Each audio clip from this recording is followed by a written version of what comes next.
Night time ఈ కోటలో దెయ్యాలు కనిపిస్తాయి. అదే రాజస్థాన్ లో ఉన్న బాంగర్ కోట.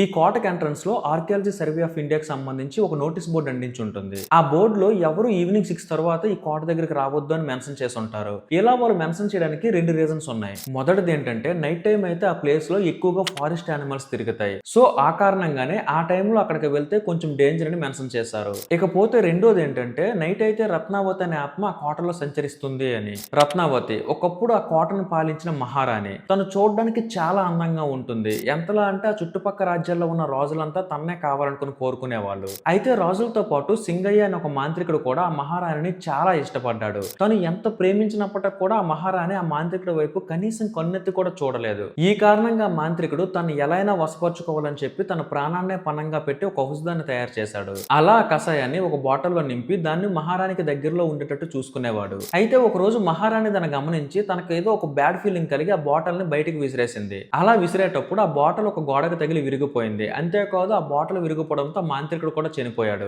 అలా మాంత్రికుడు చనిపోయే ముందు నేను లేని ఈ ప్రదేశం తొందరలోనే నిర్జీవంగా మారిపోతుందని శపించాడు. అలా అక్కడి నుంచి కొద్ది రోజుల తర్వాత మహారాణి గారు ఒక యుద్ధంలో మరణించారు. సో అప్పటి నుంచే ఆవిడ ఒక ఆత్మగా మారి ఆ కోటలోనే తిరుగుతున్నారని చాలా మంది చాలా స్టోరీస్ అయితే చెప్తున్నారు. బట్ ఇవన్నీ నిజమో కాదు ఎవరికీ తెలియదు. బట్ ఆ కోటలోకి వెళ్ళిన చాలా మంది టూరిస్టులు మాత్రం కొన్ని పారానార్మల్ యాక్టివిటీస్ ఎదుర్కొన్నట్లు బయట చెప్పారు. సో గైస్ ఈ వీడియో చూస్తున్న మీలో ఎవరైనా ఆ కోటను విజిట్ చేశారా? ఒకరు విజిట్ చేస్తుంటే కింద కామెంట్ అయితే చేయండి.